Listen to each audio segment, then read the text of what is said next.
Hello, welcome to the Vegan Vicars channel on YouTube. My name is Reverend Dr. Thomas Hausch, and I'm speaking to Brian in where are you? Kansas, right? Yeah, in Kansas, USA. Kansas in America, although judging by his accent, he's from somewhere in, is it South England somewhere? London, maybe? Yeah, I used to come from the Midwest of England, actually, just near Manchester. I can hear that now on your accent, yeah. Right. I'm obviously from Australia, or I could be New Zealand, but I'm actually from Australia. Okay. Born in Melbourne, and I'm going to give Brian a lesson in morality as it pertains specifically to advocating for veganism or animal rights. And the first thing I want to say about this matter is that the word vegan is actually superfluous to morality, because the word vegan should not exist, because what vegan means is that you do not do harm to animals unnecessarily. Mm-hmm. And since there is no word for a person who doesn't steal or a person who doesn't murder, there also should not be a word for a person who does not harm animals. But because almost everybody in the history of this planet has abused animals in some way unnecessarily, in the recent decades, I think it's actually 1946 or 7, Donald Watson came up with the term vegan. Although in that case, it was initially used to refer to a diet, it quickly changed to a person who doesn't use any animal products unnecessarily. So hopefully in the future, the word vegan will become obsolete, because everybody, as much as possible anyway, will be vegan, which means that they won't harm animals unnecessarily. And so let's talk about morality as it pertains to veganism. So since I'm speaking here with Brian, can I ask you, Brian, what do you believe is the most succinct definition of the word morality or ethics? They're actually the same word. Morality and ethics are basically the same word. That just one comes from Latin and the other from Greek. So what's your answer to that, Brian? So my morality, ethics for me as an animal activist is obviously the most important core value of me, and that is where I feel guilty if I've done something wrong, and even before I went vegan and didn't know what I was doing wrong, I was still morally and ethically doing the wrong things of which I say I am. For example, I don't abuse animals. However, when I was before I was vegan and I was making my purchasing choices and buying milk, and animals were being killed, so I'm making a moral choices and ethical choices with my purchasing options. So becoming vegan was very important for me, because now I've aligned my morals with my actions, and I no longer cause the suffering there. So it's the key value. It's not a religion for me. It's a lifestyle that I stand by, and no matter what decisions or I go through in life, the core value is my foundation, the ethical and moral choices that I make day by day now. Okay, well, I'm afraid that didn't really answer my question. I just wanted to know what you considered to be the definition of the word moral, or the meta-ethical position. That's okay. In philosophy, there are two main branches of morality. One is called meta-ethics, although the term meta-morality could also be used, although that term is never used, it's always meta-ethics. And the other branch of morality is called normative ethics, or actually normative morality. So what I'm asking is, what would you, if you had to write a dictionary entry for the word morality or ethics, what would it be, without referring to any particular field of morality such as veganism? Well, not to be biased, so obviously I'm going to be biased with my answer because, you know, I'm a vegan. It's just doing what I feel in my heart is the right thing to do. That's Okay. my moral. Okay, so so your definition of morality would be doing the right thing as opposed to doing the wrong thing. Okay, Yeah. so it's just as well that we're here speaking to each other, because that definition is really really poor definition. I'm sorry to say, and that's actually good that we're speaking, as I say, because what I'm going to teach you is what morality actually is, and how to distinguish between those two fields of morality, the meta ethics and the normative ethics, and how you can argue for veganism from purely moral position. Okay, so the definition of morality is actually, it's very simple, really. It's based on one word or even one syllable, and that word or syllable is harm, H-A-R-M, harm, or you could say hurt as well.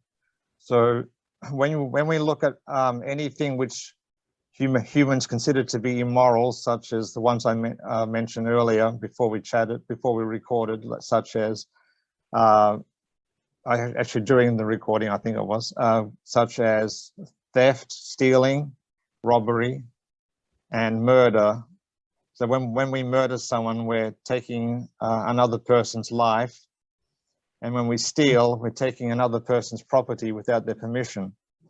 So what we're doing is we're harming that person in some way. So if we look at any act which most humans would consider to be immoral, such as the ones I just mentioned, murder, stealing, rape, and there's things such as libel, slander, of course, animal abuse is included in that. We're harming another person or another animal, and it could also be extended to plant life. So if I'm walking down a road and I see a plant, any tree or shrub, and I just pull it out of the ground or run it over or deliberately trample on that plant, that's harming that plant in some way, of course. So the word, I'm going to quote something from an ancient Indian book. It's called Mahabharata. And if you haven't heard of the Mahabharata, there's a section of the Mahabharata which is called the Bhagavad Gita, which is the second most translated book in history. And that verse I'm going to quote is very simple. It's ahimsa paramo dharma. And most persons in the spiritual community know the word ahimsa. It's part of the yoga process. Ahimsa means non-violence. Oh, really? I can actually read that, although it's not really. Yeah, it's like it's the first letter is unclear. I can see the himsa, but the first letter is not very clear on the video. But anyway, I'm sure it says ahimsa. Yeah, that's correct. It is ahimsa. Yeah, I can see it now. Yeah. When you put your arm closer, yeah, it's very clear now. So that word ahimsa means non-violence. It comes from himsa. It comes from himsa, which is violence or harm or hurting, and ahimsa is not hurting. And according to this book, the Mahabharata or Bhagavad Gita, the highest religion or law is ahimsa. Ahimsa, paramo means highest or supreme, and dharma means law or sacred duty or morality. And so the highest morality and the essence of morality is ahimsa or non-violence. So if you take any act which humans consider to be immoral, they have one thing in common. And what is that, Brian? Oh, it's towards someone else. No, it's Immoral. harmful. So you can harm yourself as well. You can harm yourself. So there are three entities which one can harm. You can harm yourself, another person or animal, because actually animals are persons. Most animals are actually persons by definition. That's something which vegans actually promote quite a lot in their advocacy. And you can harm the environment. So whenever we harm ourselves, another person, including animals, or the environment, that's called immoral, against morality.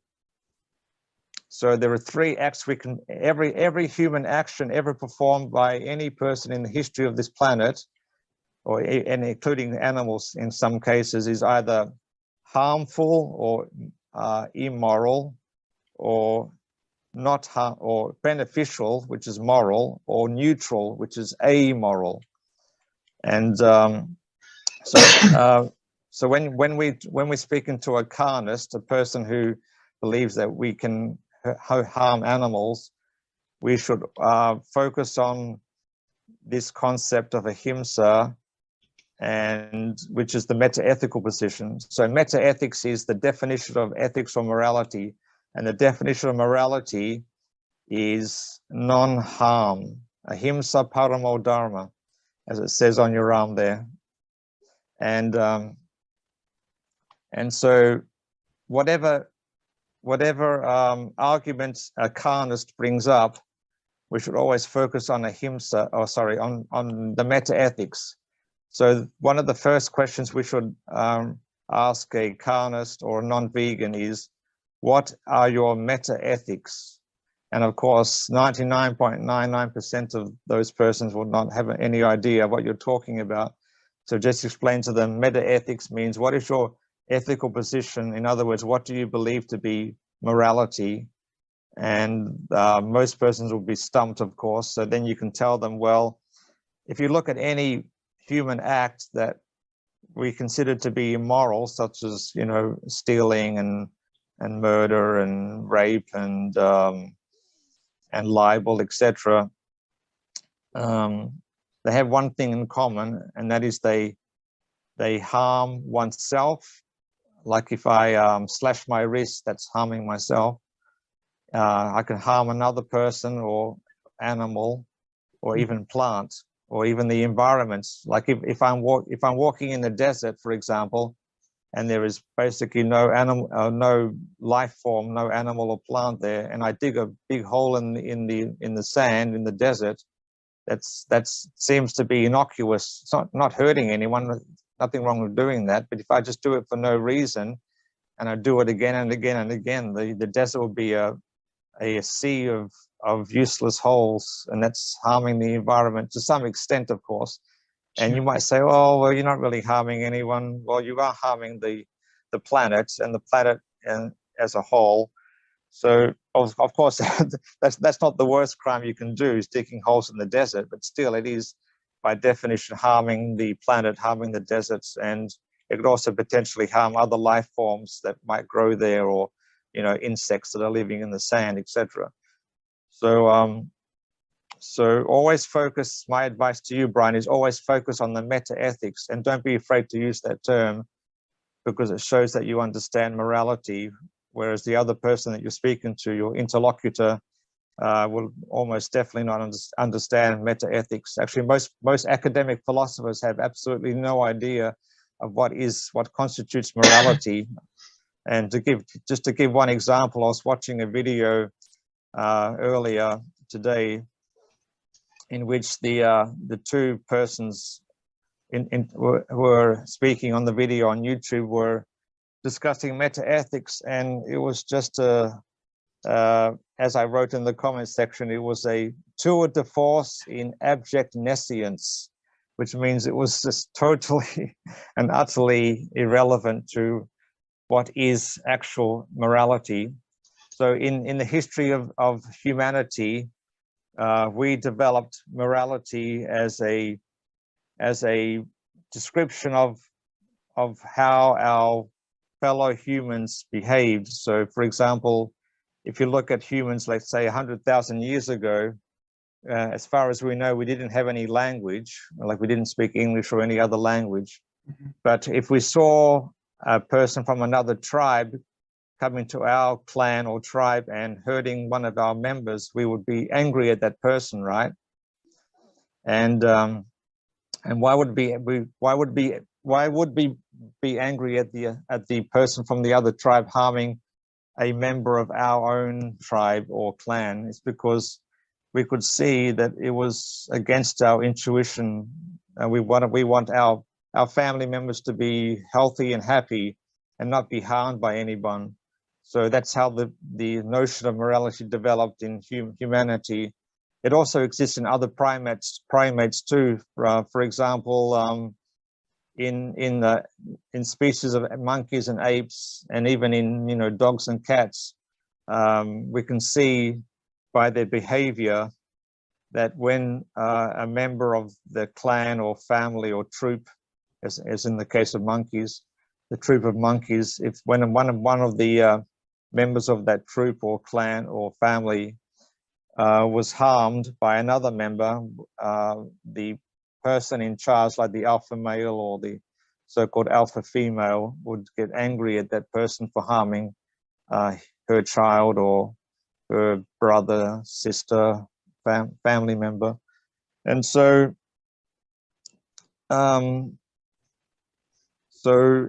if I'll ask you a question now, Brian. So when you speak to carnists about advocating for animal rights, what are some of the common arguments that come up? Some common objections, and objections to. Actually, the big one about morality there is where people will say to me, "Well, God says it's okay." So that's one of my big objections. Okay. God says we can kill them; they're there for us to serve us. And so that's actually a good a good case in which you can use the meta-ethical argument. So the first thing I would say to that person is, well, what are your meta-ethics? Or even what if they're deeply religious, like you say, you could even ask them what are God's meta-ethics? So you would ask them, well, does God say that you should do something because it's good or beneficial, or does God say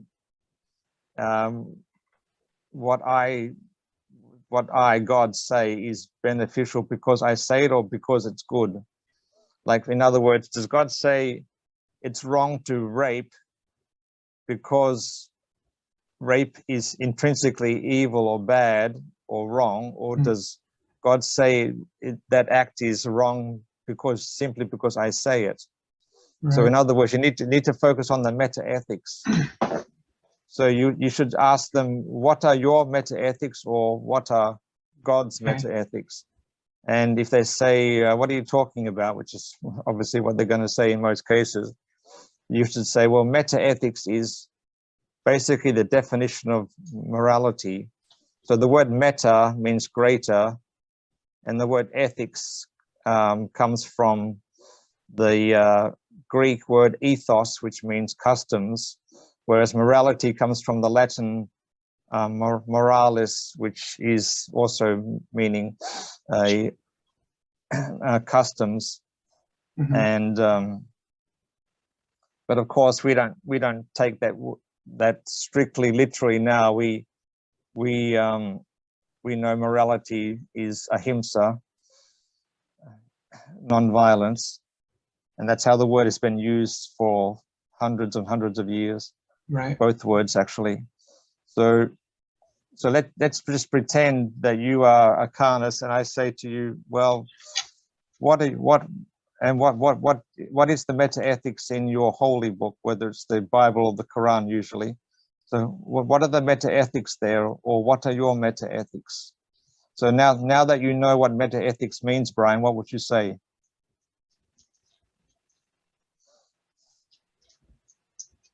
it's going to be the principles of what I'm allowed to do. No, as I keep saying, meta-ethics is very simple. It's ahimsa, or even one syllable in English, harm, or the fact of harm or non-harm. Okay. So you would say to that person, well, let's look at some, actually you should write down a list, and I've actually got a list here somewhere on one of my phones here. It's not at hand, but anyway, if you just write down a list of things which most persons would believe to be immoral, such as, like I said, rape and murder and stealing, and say, what do these things have in common? Mm-hmm. Can you see that these things, they all hurt another person, or even hurt yourself? So morality is concerned with harm, right? You'd say to them, it's concerned with harm. So when you eat an animal, you're harming that animal unnecessarily, because humans are herbivores and we don't need to eat animals to survive. It's actually unbeneficial. It's actually harmful to us as well. So then they would say, well, of course, most persons would say, no, we're not herbivores, we're actually omnivores. So that's a separate argument, which you would, in my case, when a person uses that argument, I usually, or in almost every case really, I send them a link, if they're online, to a video by Dr. Milton called "Are Humans Meant to Eat Animals?" And I'll actually send you that link as well if you don't have it, Brian. I'll send it to you later. I'm not really familiar with this. That's fine. With the Zoom sharing thing here. Okay. So I got a question real quick. Okay. So I know we talked about the word vegan, and we've talked about the word ahimsa. Aren't both these words the same thing? Yeah, that's one reason why I said that the word vegan should be obsolete. Okay. It will be obsolete in the future, hopefully, and it doesn't really, because as I said, there's no such word for a person who doesn't steal. Right. It's just a normal, harmless person. Mm-hmm. And so veganism is non-harm towards animals, and ahimsa is non-harm towards any living creature. Okay. or the environment as well. Right. Yeah. So let's get back to the start of this, and so now that you understand meta-ethics, hopefully you can say to any carnist that you're arguing with, what are your meta-ethics? And if they say I don't know, then say, well, ethics or morality is based on ahimsa. Actually, since you've got that the word ahimsa in Sanskrit tattooed on your forearm, you can even show that to them and say, this is what meta-ethics is. It's ahimsa, which means non-violence. And so when you harm an animal, you're obviously harming it unnecessarily, because humans don't need to eat animals. And even if we were omnivores, you don't have to eat animals to survive. But the fact is, humans are herbivores, which is another argument of another whole field, of course. And so anyway, what are other arguments that objections that you get from carnists? Oh yeah, I know many. A tiger eats meat. What's the difference? That's similar argument, though. It's humans are herbivores. There's actually a philosophical fallacy. It's a logical fallacy in philosophy called the fallacy of the fallacy of nature, or the nature fallacy, which is just because something happens in nature doesn't mean that one should do that. But that's not. Okay. I wouldn't use that argument, because because that implies that humans, you know, could or should eat animals, whereas we are, objectively speaking, without the slightest doubt, herbivores. Well, some other objections would be, I like the taste too much. I love a good steak. I like cheese. All my family eat it. It's tradition. It's culture. We're not causing any harm. The animals are humanely killed.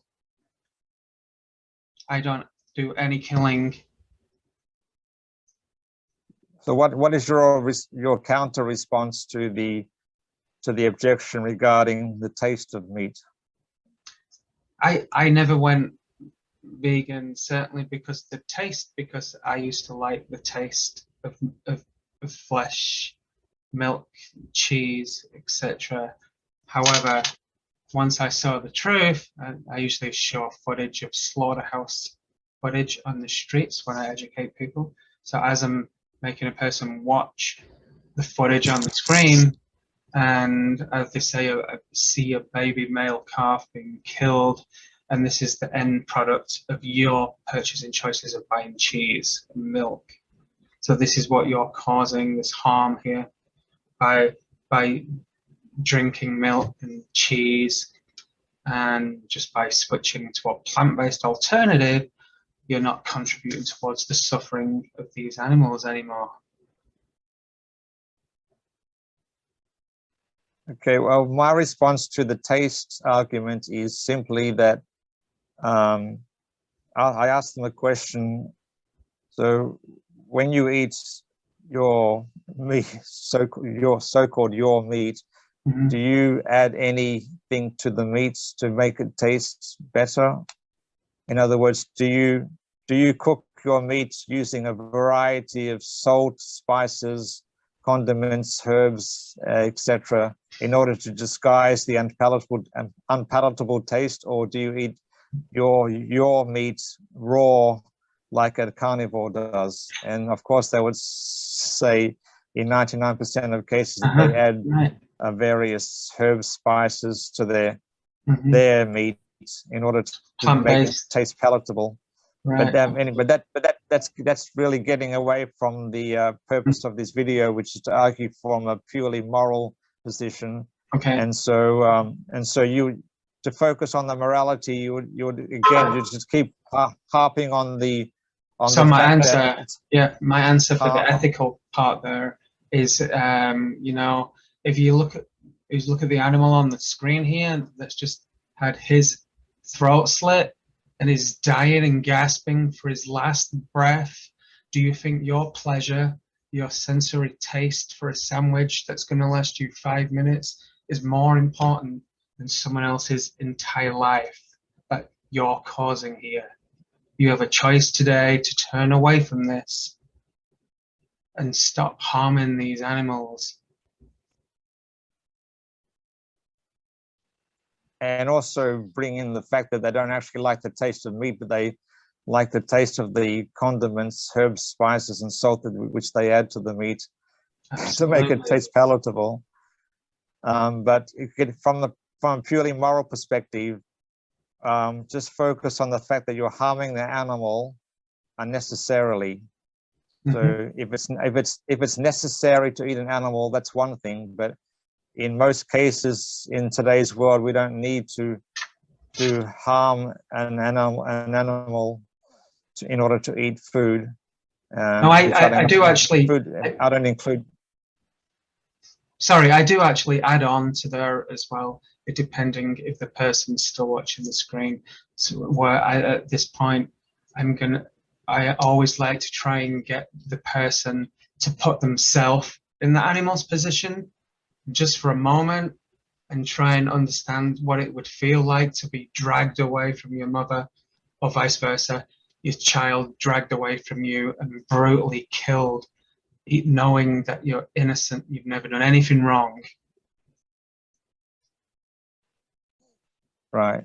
Yeah, as I say, there are many arguments against many objections to veganism, but in order to be a really proficient animal rights advocate or vegan, activist, or maybe I should have said that the other way around, a vegan advocate and animal rights activist, from a purely moral perspective, it's basically harming an animal unnecessarily. So focus on my advice is to focus as much as possible on the meta ethics, because a carnist will always bring up counter arguments or objections to your arguments, no matter how many hours you go on speaking to them. So just ask them simple question: when you eat an animal, is it harming the animal? And of course, yes. And so, do you need to do that? And obviously, you don't. And the most common objection, as you say, is we need to eat animals to survive. And so then you bring in the argument about humans being herbivores, which is an undeniable scientific fact. There is not the slightest evidence that humans are meant to eat animals, either psychologically or physiologically. And Dr. Milton, as I mentioned earlier, he has a brilliant video about that. The most common objection is that humans have canine teeth, and that's not a very good objection, because the biggest canines on the planet are in hippopotami, and they have massive canine teeth, but they're herbivores.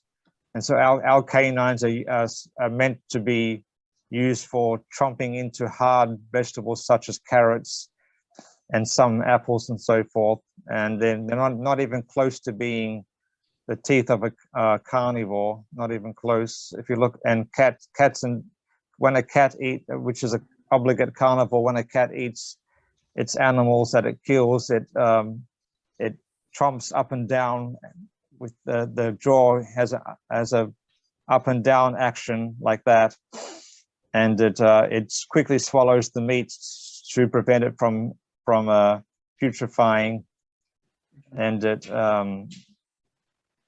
so there's no objection to, there's no valid arguments against the fact that humans are, objectively speaking, 100% herbivores. Of course, if for those humans which were living in the Arctic Circle for so many thousands of years, that would not be possible. The Australian Aboriginals in my country, they were actually vegan in the sense they only hunted animals when necessary. So veganism is the philosophy of harming animals only when necessary, which is in the case of self-defense and true hunger, not just if you've got an appetite for about 10 hours, you have an appetite for 5 or 6 or 7 hours and you've got nothing to eat. You can survive for one day without food. I've gone for more than a couple of days without food, without any harmful effects on my body. And so if I was literally dying of starvation, I would eat fish, because I could physically and psychologically catch a fish and eat it, whereas I would never do that to a land animal such as a rabbit or a cow or a sheep. That's my particular case. Of course, everybody's different. So everybody's position on veganism is slightly different. So in my case, I kill cockroaches in my presbytery where I live here, in my residence, because I cannot catch them and throw them out because there is no external window here. Right. And, well, let me just, a little question on the cockroaches there. Have you ever thought of trying to get rid of the cockroaches without harming them? Well, as I said, I used to do that, but where I'm living now, that's not practical. Oh, really? Because there's I live in a flat or condominium, and there's another condo built right up against mine, so I don't have any. As I said, I don't have an external window. So if I caught a cockroach, I'd have to go all the way downstairs and throw it out, which is, of course, that's possible, but not really practical. Wow. And so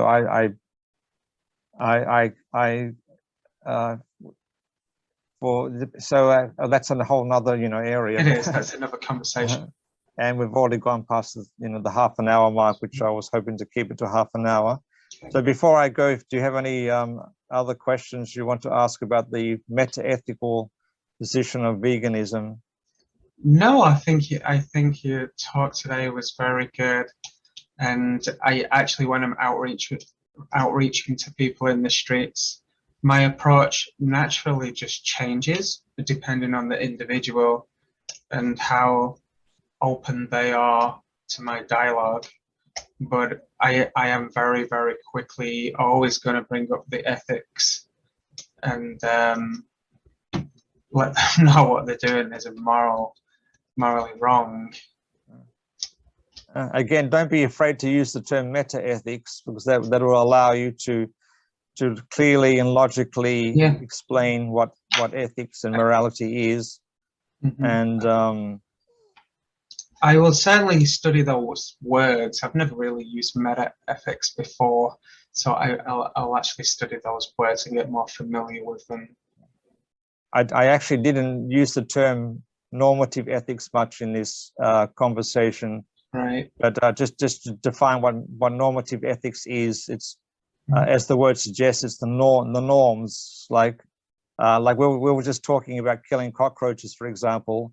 So that is a normative ethical field where we decide whether it really is ethical or moral for me, in my particular case, to kill cockroaches in my residence. So that's a normative ethical field, whereas we're discussing what particular act is or isn't moral. In other words, what is moral, amoral, or immoral. Whereas meta-ethics is basically one word, harm or ahimsa. When I kill a cockroach in my residence, it's harming the cockroach, so it's immoral from a meta-ethical position. But whether it's actually immoral in my particular case is the field of normative ethics. Would you say there's a level of ahimsa that a person can live? Yeah, well, that's actually the normative ethics.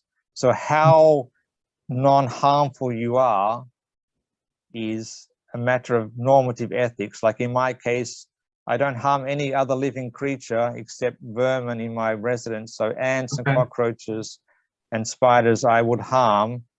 But the reason I harm those creatures is because they hurt you. They harm me and my food supply. So they devastate my food supply. And so in my case, I deem that it's necessary and moral to kill those cockroaches because they are invading my residence and causing harm to me and my food supply. And actually, cockroaches even harm the humans physically and directly in some cases. Like